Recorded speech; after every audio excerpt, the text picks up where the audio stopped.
Hello friends, welcome to my YouTube channel Samrat education. दोस्तों, आज की इस वीडियो में आप लोगों को बीएससी एग्रीकल्चर फोर्थ सेमेस्टर के एक विषय क्रॉप प्रोडक्शन टेक्नोलॉजी सेकेंड रबी क्रॉप का 10 मोस्ट इम्पॉर्टेंट क्वेश्चन कराने वाला हूं। तो इस क्वेश्चन के बाद एक वीडियो और इस सब्जेक्ट का आप लोगों को मिलेगा लॉन्ग क्वेश्चन का, ठीक है। क्योंकि इसमें जितना भी लॉन्ग क्वेश्चन ज़्यादा से ज़्यादा मैंने करा दिया है, तो लॉन्ग क्वेश्चन में ज़्यादा से ज़्यादा क्रॉप के बारे में पूछता है।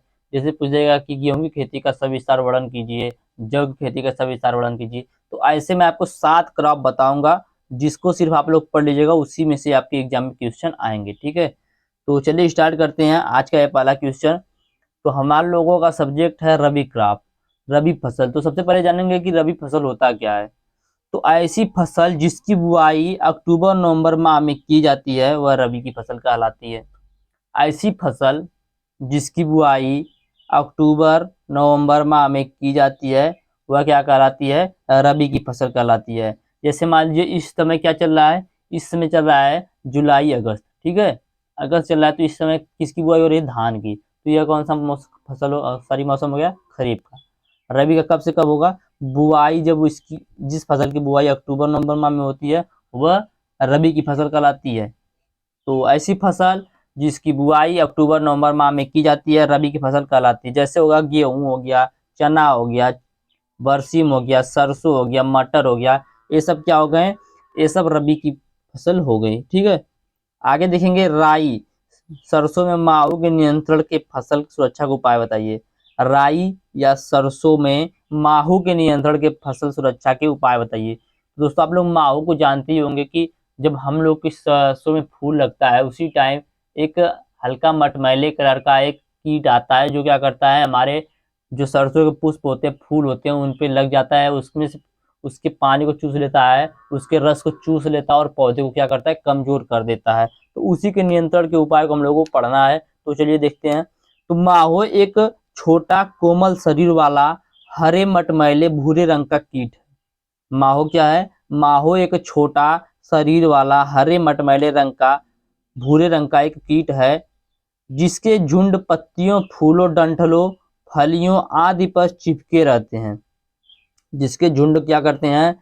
फूलों पर, डंठलों पर, फलियों पर चिपके रहते हैं एवं रस को चूस कर पौधों को कमजोर कर देते हैं। तो यह तो हो गया माहो के बारे में। इसका रोकथाम कैसे करेंगे? तो इनके रोकथाम के लिए डिमेटान 25 EC। अब ईसी का मतलब क्या होता है? तो ईसी का मतलब होता है इमल्सन कंसंट्रेट, ठीक है। ईसी का मतलब इमल्सन कंसंट्रेट।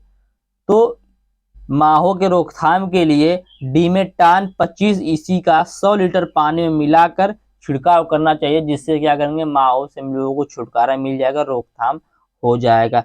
तो यही था राई या सरसों में माहो के नियंत्रण की फसल सुरक्षा का उपाय। क्या था कि माहो, दोस्तों आप लोग क्या होता है जानते हैं, माहो एक छोटा कोमल शरीर वाला हरे मटमैले रंग भूरे रंग का कीट होता है, जिसके झुंड क्या करते हैं? पत्तियों पर, डंठलों पर, फलियों पर चिपके रहते हैं और रस को चूसकर पौधे को कमजोर बना देते हैं। इसके नियंत्रण के लिए डिमेटान 25 EC का 100 लीटर पानी में घोलकर छिड़काव कर देंगे, जिससे क्या होगा, माहो खत्म हो जाएंगे हमारे पौधे पर से। आगे चलते हैं।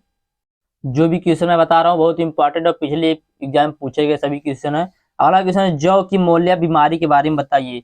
तो जौ में एक दोस्तों मोलिया बीमारी लगती है, जिसके बारे में बताना। इस बीमारी से क्या होता है? इस बीमारी से जिस पौधे में यह बीमारी लग जाती है वह पौधा 30 सेंटीमीटर से अधिक लंबा नहीं हो पाता, पीला दिखने लगता है, उसमें फलियां भी बहुत अच्छी नहीं लगती हैं और कभी कभी तो उसमें फलियां लगती ही नहीं। तो इसी बीमारी के बारे में हम लोग देखेंगे। तो सॉरी यह रोग के लक्षण बुआई के 3 से 4 सप्ताह बाद दिखाई देते हैं। जौ में जो मोलिया रोग है, इस रोग के लक्षण बुआई के 3 से 4 सप्ताह बाद दिखाई देते हैं। रोग से प्रभावित पौधे बौने और पीले रंग के दिखाई देते हैं। देखिए यहाँ पर दिया गया है कि रोग से प्रभावित जो पौधे होते हैं वह बौने और पीले रंग के दिखाई देते हैं और ऊंचाई में 30 सेंटीमीटर से अधिक नहीं बढ़ते।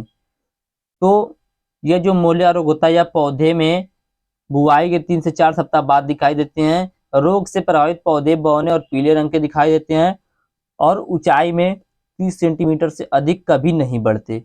ऐसे पौधे में कल्ले कम फूलते हैं और बालियों में दाने प्रायः बनते ही नहीं। इस रोग की रोकथाम के लिए रोग फैलाने वाले नेमेटोड को नष्ट करना आवश्यक है। तो यह रोग जो होता है नेमेटोड से फैलता है, तो 1 नंबर का आप लोग यहाँ से पूछ सकता है कि जो भी मोरिल्ला बीमारी लगती है वह किससे फैलती है, तो नेमाटोड से फैलती है। तो इस रोग को रोकथाम के लिए नेमाटोड को नष्ट करना आवश्यक होता है। तो इसके लिए हम लोग क्या करेंगे, इसके लिए हम लोग गर्मियों में खेत की गहरी जुताई करके उसको छोड़ देंगे, और ऐसे खेती में 2 से 3 वर्ष तक हम लोग जौ की बुआई नहीं करेंगे, जिसके बाद क्या होगा, जो नेमाटोड है वो नष्ट हो जाएंगे। ठीक है। यदि हम लोग इसमें फिर से बुआई कर देते हैं 2-3 साल के पहले ही, तो क्या होगा, जो हमारी जौ होगी वह नष्ट हो जाएगी। तो यही था जौ में मोरिल्ला बीमारी। तो यह मोरिल्ला बीमारी क्या है, यह जौ में जो होता है बुआई के 3 से 4 सप्ताह बाद दिखाई देता है। जो रोग से प्रभावित पौधा होता है वह बौना होता है और पीले रंग का दिखाई देता है, और उसकी ऊंचाई 30 सेंटीमीटर से अधिक कभी बढ़ती ही नहीं है।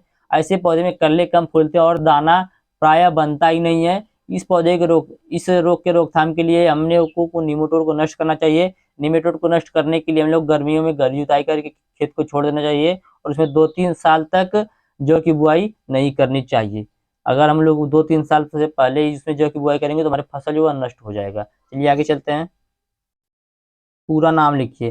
तो कुछ दिए गए हैं दोस्तों शब्द, उसका हम लोग को पूरा नाम लिखना है जिनका हमारे एग्रीकल्चर में यूज होता है। तो पहला दिया गया ICAR, यह क्वेश्चन एग्जाम पूछा गया है। ठीक है। तो ICAR का पूरा नाम क्या होता है, Indian council of agriculture research. Indian council of agriculture research. आप लोग हमें कमेंट बॉक्स में इसके DG कौन है, आप लोग हमें कमेंट बॉक्स में बताइएगा। ठीक है। अगला है IGFRI। IGFRI का पूरा नाम क्या है, तो IGFRI का पूरा नाम है Indian grassland and fodder research institute. Indian grassland and fodder research institute. अगला है IIPR। IIPR का पूरा नाम क्या है, Indian institute of pulse research. तो यह देखिए ज्यादा बहुत बार पूछ चुका है, अभी इस बार की एग्जाम में भी 3rd सेमेस्टर में पूछा था IIPR का पूरा नाम। तो Indian institute of pulses research आप लोग बोल सकते हैं। अगला है CRRI। तो CRRI का पूरा नाम क्या है, सेंट्रल पोटैटो रिसर्च इंस्टीट्यूट। क्या, सेंट्रल पोटैटो रिसर्च इंस्टीट्यूट। उसके बाद एक रिसेट या ICRISAT, इसका पूरा नाम क्या है, तो इसका पूरा नाम है international crop research institute for semi arid tropics. तो यह कुछ नाम दिए गए थे जिन्हें पूरा नाम लिखना है। तो पहला था ICRISAT का पूरा नाम क्या होता है, Indian council of agriculture research. तो आप लोग सोच रहे होंगे कि मैं एक ही चीज को 2 बार क्यों बता रहा हूँ, तो इसलिए बता रहा हूँ कि आप लोग का यहीं से याद हो जाए, दोबारा पढ़ने की जरूरत न पड़े इस चीज को। ठीक है। जो भी मैं बता रहा हूँ यहीं से क्लियर आप लोगों को होता चला जाएगा। और आप लोगों को यदि इसका PDF चाहिए तो डिस्क्रिप्शन में व्हाट्सएप ग्रुप का लिंक और व्हाट्सएप नंबर भी दिया गया है, मैसेज करके आप लोग इसका PDF भी ले सकते हैं। तो अगला इसमें था IGFRI। तो IGFRI का पूरा नाम है इंडियन, G से हो गया ग्रासलैंड, F से हो गया फॉडर, और R से हो गया रिसर्च, I से हो गया इंस्टीट्यूट। तो Indian grassland and fodder research institute. उसके बाद है IIPR। IIPR का पूरा नाम है Indian institute of pulse research. इसके बाद है CRRI। तो इसका पूरा नाम है सेंट्रल पोटैटो रिसर्च इंस्टीट्यूट। तो इसके बाद लास्ट वाला है इक्रिसेट। तो इसका पूरा नाम है international crop research institute for semi arid tropics. आगे चलते हैं, यहाँ तक आप लोगों को समझ में आ गया होगा। आगे है दोस्तों, मूंगफली में पेगिंग का क्या महत्व है। क्वेश्चन क्या क्वेश्चन है, मूंगफली में पेगिंग का महत्व बताइए। तो मूंगफली में पेगिंग का क्या क्या महत्व है, तो पेगिंग मूंगफली की फसल में होने वाली एक लाभकारी प्रक्रिया है। तो मूंगफली जो होती है दोस्तों, मूंगफली जो होती है वह पेगिंग जो होती है वो मूंगफली की फसल में होने वाली एक लाभकारी प्रक्रिया है। ठीक है। आप लोग मैं बता दूं पेगिंग क्या होता है, आप लोग मैंने 3rd सेमेस्टर में भी बताया था, और इसमें भी पूछा गया क्वेश्चन है मूंगफली, लेकिन ये तो खरीफ क्रॉप का है, लेकिन फिर भी रबी क्रॉप में पूछा गया है। तो मूंगफली में जो पेगिंग होता है यह एक प्रकार का लाभकारी प्रक्रिया होता है। इसमें परागण के बाद फूल के अवशेष भाग के आधार से पेग निकलकर जड़ की तरह नीचे की ओर मुड़कर जमीन के भीतर वृद्धि करता है। ठीक है। तो यही था मूंगफली में पेग बनने का महत्व, या मूंगफली में पेगिंग का क्या महत्व है। आगे देखेंगे गेहूं के दाने में वसा प्रतिशत। तो गेहूं के दाने में कितने प्रतिशत वसा पाई जाती है, तो गेहूं के दाने में 1.5% वसा पाई जाती है। 13% पानी पाया जाता है, 71% कार्बोहाइड्रेट पाया जाता है, और 13% प्रोटीन पाया जाता है जिसे ग्लूटीन के नाम से जाना जाता है। ठीक है। तो गेहूं के दाने में 13% पानी, 71% कार्बोहाइड्रेट, 1.5% वसा, 13% प्रोटीन होता है। प्रोटीन को ग्लूटीन के नाम से जाना जाता है। आगे देखेंगे निपिंग क्या होता है। दोस्तों बहुत इंपॉर्टेंट जो भी क्वेश्चन मैं बता रहा हूँ सब है। निपिंग क्या होता है? तो दोस्तों आप लोग देखेंगे जब चने की हम लोग बुआई करते हैं, पौधा पौधा कम से कम 5 से 6 सेंटीमीटर का जब हो जाता है तो क्या करते हैं, उसको ऊपर से क्या करते हैं, तोड़ लेते हैं। उसका घर में हम लोग साग भी बनता है, ठीक है, और उसको बहुत लोग वहीं पे खाते भी हैं। तो वही जो हम लोग उसमें से तोड़ते हैं, उसके ऊपर का जो नई पत्तियां निकलती हैं 3 से 4 सेंटीमीटर के पौधे में से, उसको जब हम लोग तोड़ते हैं तो उसी तोड़ने की प्रक्रिया को ही बोला जाता है निपिंग। तो निपिंग क्या होता है? निपिंग चने की वानस्पतिक बढ़वार को रोकने के लिए चने की शीर्ष कली जो होती है उसकी तुड़ाई करने को कहते हैं। इसे डीटॉपिंग भी कहते हैं। क्या कहते हैं? डीटॉपिंग या निपिंग भी कहते हैं। तो निपिंग भी समझ गए होंगे। आगे चलते हैं। सूर्यमुखी के पौधे में परागण। सूर्यमुखी के पौधे में परागण। तो सूर्यमुखी में निषेचन की कौन सी क्रिया होती है? पर परागण विधि से होती है। मूंगफली में जो निषेचन होता है वह कौन सी विधि से होता है? पर परागण विधि से होता है। यह क्रिया भौरे और मधुमक्खी के द्वारा होता है।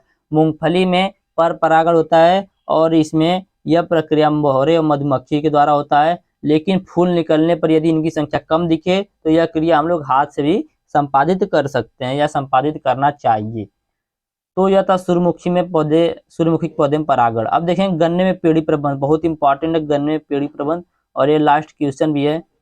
तो गन्ने की फसल में गन्ना पेड़ी का अच्छे से फुटाव हो सके, इसके लिए फसल की कटाई से 20 दिनों के अंदर ही निम्न खाद की मात्रा को 80 kilogram urea, 150 kilogram single super phosphate और म्यूरेट ऑफ पोटाश किलोग्राम अथवा 10, देखिए यहाँ पर दिया गया किस रेशियो में, 10:26:26 या 100 केजी 50 केजी यूरिया नालियों में दें और मिट्टी के साथ मिला दें ताकि फसल को अच्छा से फुटा हो सके। तो क्या बोल रहा है, गन्ने में पेड़ी प्रबंध कैसे करेंगे?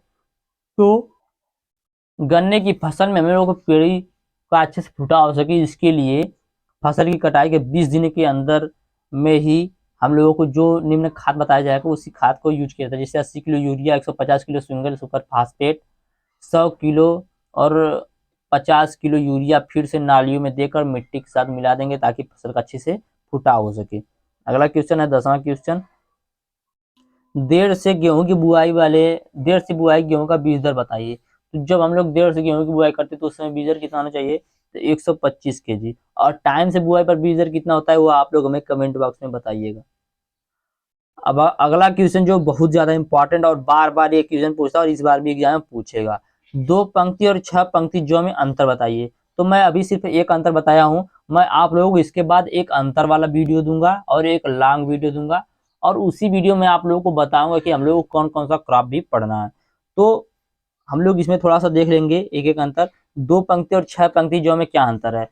तो मूल रूप से 2 पंक्ति वाले जौ के दाने छोटे और मोटे होते हैं जिनमें स्टार्च का स्तर अधिक होता है। 2 पंक्ति वाले जो जौ होते हैं उनके दाने छोटे और मोटे होते हैं जिनमें स्टार्च का स्तर अधिक होता है। जो 6 पंक्ति वाले जौ होते हैं उनके दाने लंबे होते हैं और इनमें तुलनात्मक रूप से अधिक प्रोटीन सांद्रता और कम स्टार्च होता है।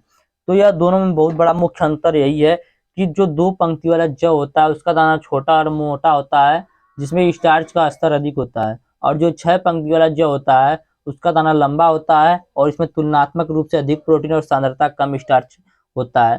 तो दोस्तों ये कुल 11 क्वेश्चन थे जो मैंने आप लोग बताए हैं।